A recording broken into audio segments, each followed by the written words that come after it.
Hi, welcome to Superhero Rundown. I'm Jess, and buckle up because we're going to be pissing off all the fanboys who are not Star Wars fans today. That's right, we're talking about the DC movie universe. And this is definitely my good deed for the year, right? So right off the bat, I'll say that these films do have good ideas and cool cinematic moments. But for the most part, with 1 2/3 exceptions, the execution is either completely lacking or absolute bullshit. Die mad about it, nerds.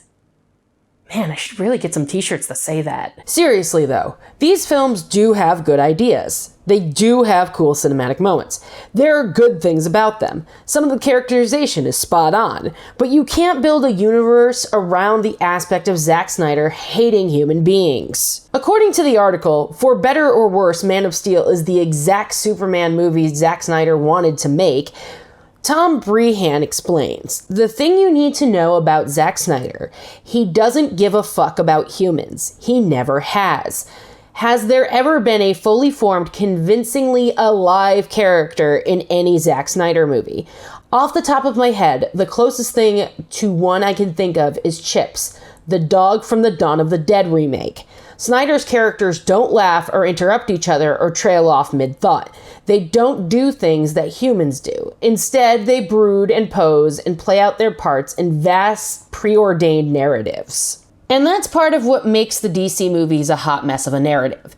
And don't tell me they aren't trying to copy the Marvel Cinematic Universe, because they did, and they half-assed most of it until they actually tried with Shazam. Fight me in the comments that I will not be reading. My God, I need a t-shirt store. These are gold. Starting with Man of Steel, we really do not need to keep seeing the origin story of either Batman or Superman. We know their stories. Both sets of parents are dead. Both of them are orphans, and both sets of parents are dead. See how repetitive that is? If you want to show us other stuff we don't know, like Batman's teenage years of training or a montage of Superman discovering his powers as he grows up, that would be different and exciting. Or hell, you could do a Jor-El story and send Superman to Earth at the end of it, so don't rehash the story we've seen in every incarnation. I know he's been sent to Earth. I know he's adopted by Ma and Pa Kent. I know that he finds the Fortress of Solitude. Though it would actually be pretty interesting to see Lar-El's actual conflict. Like, Lady as the protagonist, the choice between keeping your son where you are or sending him to a strange planet and hoping he survives, that'd be pretty baller. I will find him. Are you gonna find him? I think he's gonna find him. I can't tell, but I'm pretty sure he's doing a threatening. And the pacing of this movie is terrible. Like when he hits puberty, you can make it an experience of a kid trying to fit in with the other kids in his school, even if said kid is developing powers beyond his control. Not like a Smallville thing, but like an adolescent coming to terms that he will be Superman. Not like Superboy Prime, but you get the idea. It could be an allegory for panic attacks, things you can manage, like your powers, versus what you can control. In fact, what's wrong with me, Mom?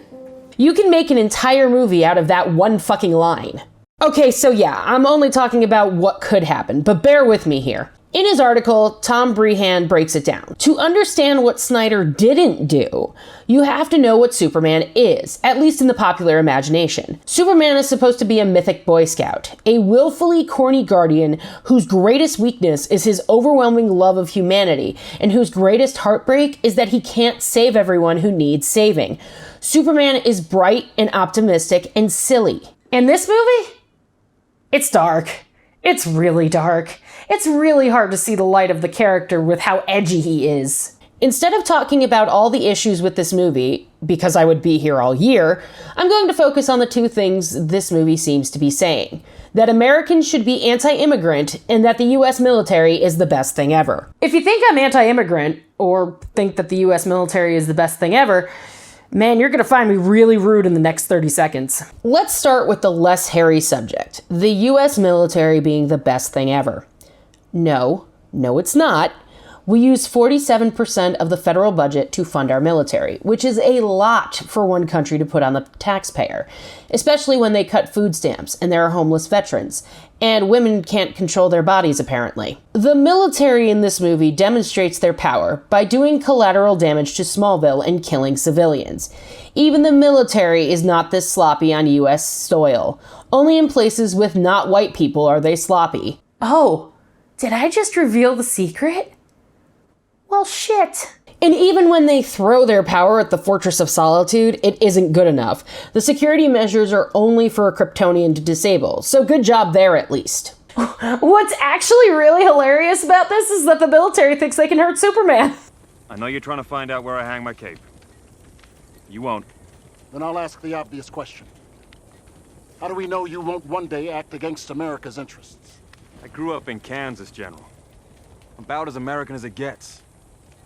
See, that pisses me off. It's all about America. It's always about America. If it's all about America, why the fuck are we so ass backwards with no paid maternal or parental leave, no universal health care, and billionaires paying zero taxes? Yeah, it's about the military-industrial complex, killing not white people within and without our borders, and wars on concepts. America first is a hilarious notion, and it should feel as hollow as it sounds coming out of my mouth. I think Man of Steel just explained why my generation hates the American way so much. Anti-immigration. Here's why it's bullshit. This country was founded by immigrants, mostly fleeing persecution. Superman is the ultimate good immigrant. Comes from a different planet, grows up in Smallville, comes to terms with his powers, helps people, and has a day job at a newspaper. He also has a girlfriend. It's a good story, even if it's horribly executed like it is here. General Zod represents the bad immigrant, wants genocide of humans, invades our star space, makes demands, kills people for the hell of it, kills people to spite the Man of Steel, and is generally a dickface. You know the guy who brought the world engine to terraform the planet into a new Krypton? That guy? Yeah, he's the worst. If you ultimately made this movie about the immigration argument and not have Snyder direct it, it could have been so much more. Tom Breihan explains that Snyder has a very specific style. Painterly, slow-motion tableaus of violence, sweeping digital vistas, heavy amber color grades, oppressive cloud covers, steely-eyed men making rousing pre-battle speeches. With all that in mind, DC's choice of Snyder to direct Man of Steel, the Superman reboot that became the company's first real answer to Marvel's suddenly dominant cinematic universe, was almost willfully perverse. Snyder was never going to be interested in the traditional pop art Superman. Everyone involved had to know that from the jump. Pa Kent even brings up the argument of whether Clark should hide his powers, even if it is in the shittiest way possible, by insinuating that Clark could have let a bus full of children die. I get the notion of wanting to protect his kid, but he should still try and help people since he's in a position to do so. Where do I come from? Why did you send me here? This is a good scene because it can establish what the Kryptonians wanted for Kal-El, being what people need, and put that into conflict with what the military wants him to be, their soldier. Side note, you could make the argument that Krypton was destroyed because of the overuse of natural resources, and Superman, knowing that, doesn't want Zod to succeed in terraforming another Krypton. But Zod does tempt Superman with saving Krypton, obviously with sinister intent, but it would be more compelling if this movie wasn't horrifically paced. And can I just say that this whole argument is not a good look for the military in 2013, given that we now have kids in cages? You know what would be a great idea? Abolish ICE! By the climax of the film, the military has no choice but to trust Superman. Hardy's on his way in and he's got Superman in tow. Superman? The alien, sir. That's what they're calling him, Superman. Because it's either trust this alien who can help, or genocide. But I think that's the wrong message to send. It shouldn't be we have to trust immigrants with the fate of the world in the balance. It should be we should work with immigrants to make the world a better place. Zod wanting to kill all the humans was genocide, but I guess since Clark straight up just killed the last of the Kryptonians that weren't in him, it's reverse genocide? I mean, I guess reverse genocide is better than human genocide. Wait, no it isn't. Clark just killed the rest of the Kryptonians, but since they're not alive, is it Abortion? Somewhere, a Republican just got whiplash, and it was great. Also, can we pause for a brief second and talk about the fact that killing Zod was the worst choice? Tom Breihan tells us, the scene works as a big fuck you to the whole Superman mythos. Superman doesn't kill. It's a fundamental cornerstone of his character. In most versions, Superman recognizes how overwhelming his power is and how it makes everyone and everything around him fragile. And that understanding makes him gentle. With the neck snap, Snyder threw that out the window. But Snyder and screenwriter David S. Goyer, I think, understand the ramifications of that choice. It's not a misreading of the Superman character, it's a rewriting. And it's consistent with the vision of Superman we see throughout Man of Steel. And I like that they show civilians in this movie, especially in Metropolis, while Superman is trying to save them. And to be fair, this collateral is not Superman's fault. The collateral is all Zod for the most part. Zod throws him into buildings or shows zero regard for any civilians around him. It's actually not Superman's fault, for the most part, that a satellite rains down on Metropolis. Zod threatens a human family. Giving Superman no choice but to kill him cannot be Superman's fault. Clark begs him to stop and he says never. And just like that, Zod is dead and Superman is alone, the last of his race as far as he knows. Okay, let's face it, Supergirl was never on the table for DCEU. And Gotham is also not across the bay from Metropolis like it is in Batman v Superman, so put a pin in that, we'll come back to it. I think that, for better or worse, Man of Steel is the exact Superman movie Zack Snyder wanted to make, sums up this movie the best out of all the hot takes I've read. The real problem with Man of Steel isn't Man of Steel itself. It's that some executives really thought a movie like this should be a jumping off point for a whole movie universe, in answer to Marvel's frothy entertainment engines. After Man of Steel, DC tried to rush a universe into being, and they used Snyder to do it. His next two superhero movies were increasingly incoherent and self-serious, and worse than that, his grim vision seeped into everything else DC did. Instead, it became the shaky foundation for a whole lot of bad shit that followed.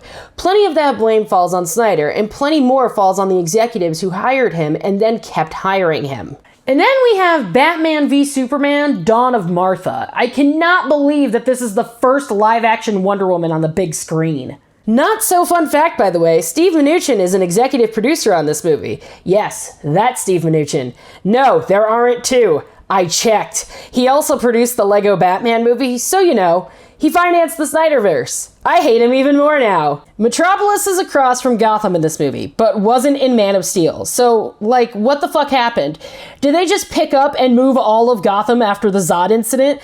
Like, were they in a shareholders meeting in this universe where they were like, and since we're rebuilding Metropolis anyway, let's just put Gotham right across from it. No one will notice.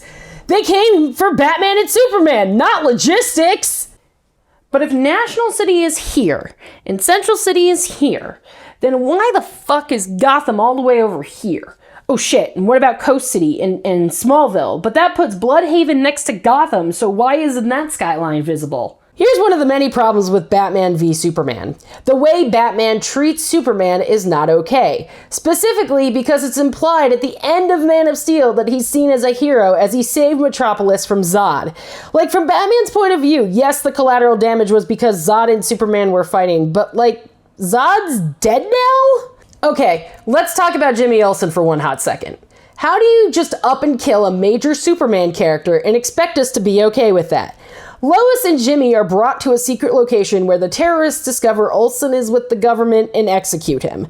And if you're going with the he's with the CIA route, maybe not name him Jimmy Olsen. Now, this could have been a great movie if the argument had been, what is the cost of saving innocent lives?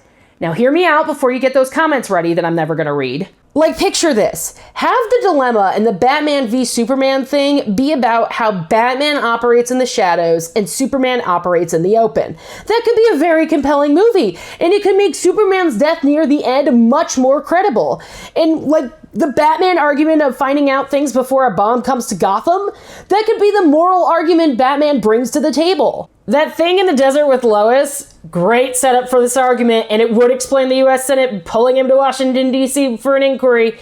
The problem I have is that Batman has no real reason to hate Superman. Superman literally saved the entire human race from a genocide. I mean, there's an effing statue of him in Metropolis to mark this.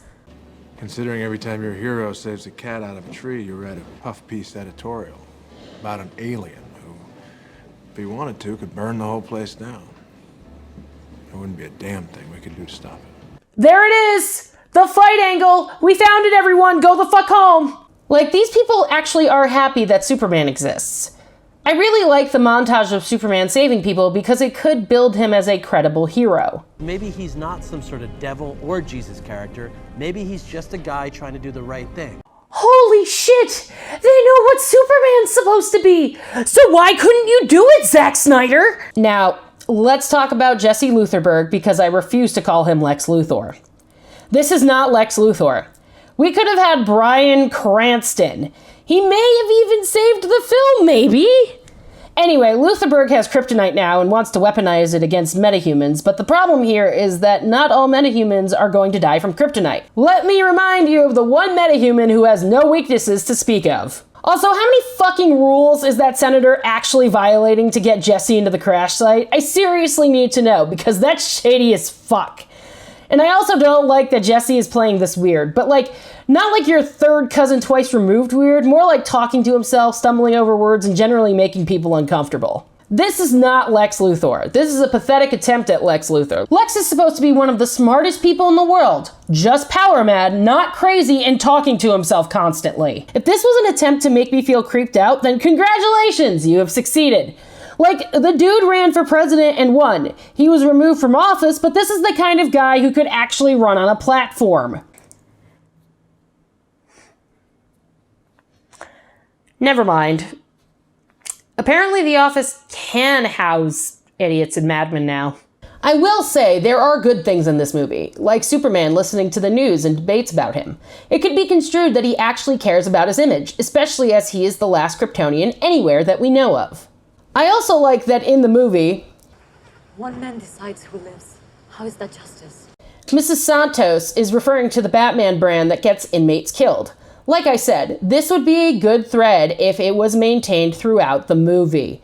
Have the fight be about what justice is. For fuck's sake, you subtitled the movie Dawn of Justice. You're halfway there. I think you put way more thought into the subtitle than WB did. Ugh, let's talk about Bruce, I guess. Bruce comes clean with Alfred and tells him he's planning to steal the kryptonite from Jesse Lutherberg, but Alfred isn't really okay with it. He wants Bruce to destroy it, but... Jesus, Alfred, count the dead. Thousands of people. What's next? Millions? He has the power to wipe out the entire human race, and if we believe there's even a 1% chance that he is our enemy, we have to take it as an absolute certainty.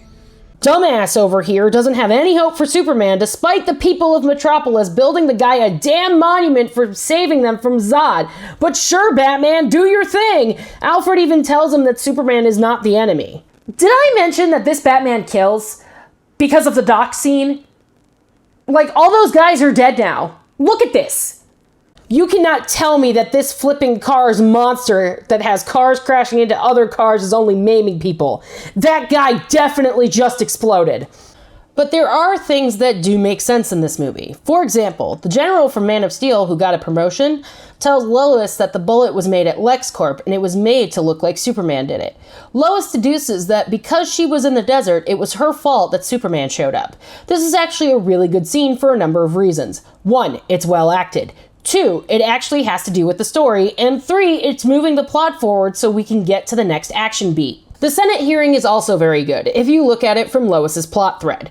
Okay, so because we have no Bryan Cranston, Jesse Lutherberg explodes Congress to frame Superman, and there was nothing he could do to stop it. As we find out later, the bomb was encased in lead, something Superman can't see through with his X-ray vision. He also pulls people out of the building to get to the paramedics, and it sucks for him because he feels guilty. He feels like he could do more. Which got me to care. Imagine that. Batman has since gone to LexCorp to steal the kryptonite. Again, this makes sense if we're going through the thread of what's the cost of saving innocent people. I like that Superman is also having a crisis of faith because he didn't see the bomb. Batman works on a bunch of weapons and trains to take out Superman. He hasn't watched the news? What the hell is this? I thought he was supposed to be the world's greatest detective. Before I get to the big fight, we have to talk about the location of Gotham as it pertains to the location of Metropolis. In Holy Morality Batman by Siobhán Fitzgerald, she tells us, the specificity of Gotham to New York cannot be denied, yet there is a marked dichotomy between Gotham and Metropolis, the city of that other hero, Superman. Two sides of the same coin that crudely represent the polar extremes of perception of American cities, but are both based on New York. Gotham is Manhattan below 14th Street at 3 a.m. November 28th in a cold year. Metropolis is Manhattan between 14th and 110th Streets on the brightest, sunniest July day of the year. So if that makes Metropolis Manhattan on the brightest day of the year, that means Star City must be over here. But what about Opal City? Oh fuck, where did they put Platinum Flats? Wait, is San Francisco still the home to the Teen Titans? In order to get the world's dumbest detective and the world's greatest not Superman together, Jesse Lutherberg kidnaps Martha and throws Lois off a building. At this point, Superman shows up and Jesse says this. I figured out way back. If God is all powerful, he cannot be all good. And if he is all good, then he cannot be all powerful. Which would be an amazing speech if anyone else had been in the Lex role. I don't think I have to spell out the Christ allegory with Superman, but I will point to Superman the Myth Through the Christ and the Revelation by Carl Boehm, who explains, the unchanging image of Superman as defender of truth, justice, and the American way created a unique ideal for many, the wishful thinking that a fictional character might alleviate real-world dilemmas. In the 1986 song Land of Confusion, tribe rock group Genesis laments the declining Soviet-American relations, foreshadowing World War III with the verses, Superman, where are you now? Everything's gone wrong somehow. The men of steel, men of power are losing control by the hour. Which, given how haphazard this film is, would be actually a great song they could have used to talk about the allegory and what the cost of saving innocent people is. But instead, Superman must battle with Batman to save his mom from dying via flamethrower. Also, the Justice League promotional material got in here, in case that wasn't clear. I will say, though, at least Superman does try to reason with Batman before trying to beat the hell out of him, and Batman is actually being smart with his tools to try and kill Superman. And it is nice to showcase some of the cooler elements of both characters. Clark's invulnerability as it comes back, Bruce using everything in his arsenal to stop Clark, Bruce sustaining some terrible injuries, and of course, Clark reacting to the kryptonite gas as he breathes it in. They taught me the world only makes sense if you force it to. That's not what Batman's about.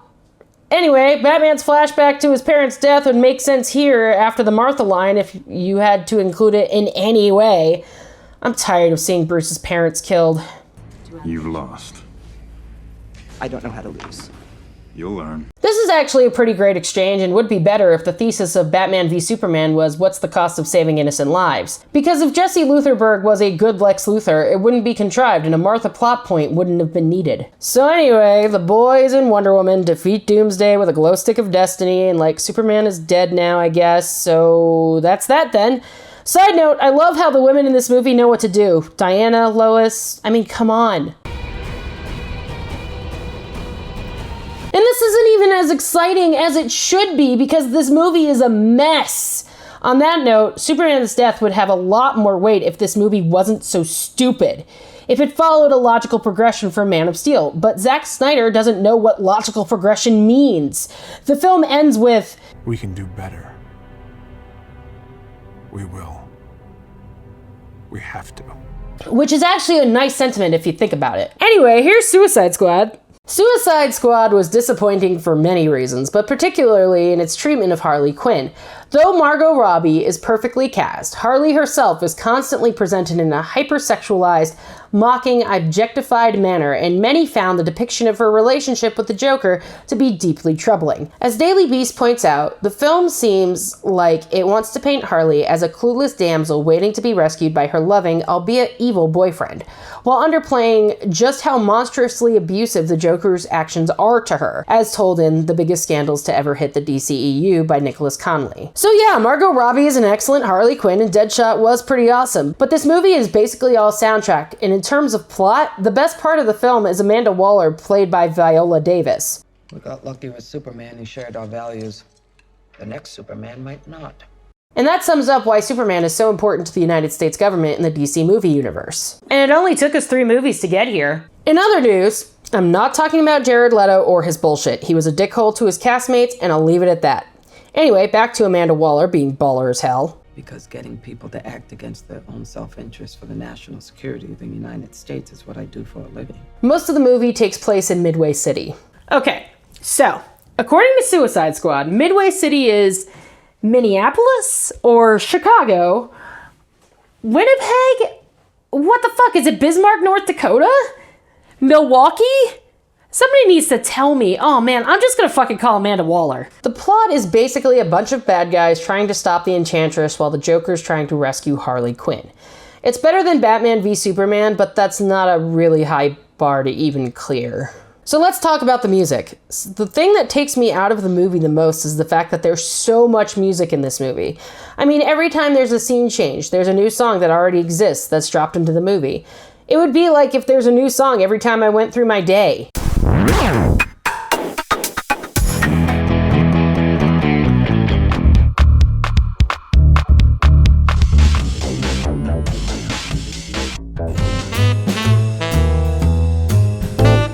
Look, this isn't a bad plot, and even the execution isn't as bad as Batman v Superman. The problem with this movie is the soundtrack being in the weirdest points and interrupting the flow. This movie also suffers from Jared Leto being in it syndrome. Like I said, this movie has good ideas and the execution is better than Man of Steel and Batman v Superman, but it's not on par with any of the Marvel movies. It's trying to be Guardians of the Galaxy on Earth, but it fails on almost every level. The only levels it doesn't fail on is Amanda Waller, Harley Quinn, Deadshot, and Diablo. They are fully developed characters. The others are semi-developed, but not on a level that the other Guardians have been besides Star-Lord and Gamora. The final fight does have some weight because of Harley, Deadshot, and Diablo. Diablo sacrifices himself for the team to win, which is super awesome and a great use of the character as he progressed through the film. Man, Johnny Storm is the best character in this movie. That's the DCEU. Good ideas, bad execution. Except for like 2/3 of Wonder Woman and Shazam. But the movies are going to get better from here. Not by leaps and bounds, but they're still going to get better.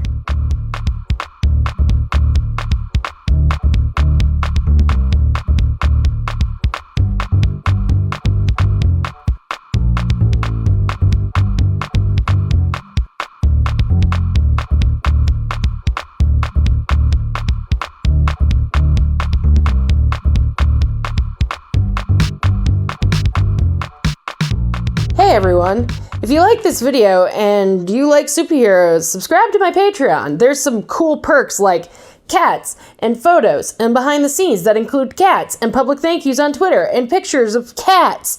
So if you like that kind of thing, you could just go to the link somewhere around my head and pick whatever floats your boat. And remember, pet a cat today. Look at this good girl.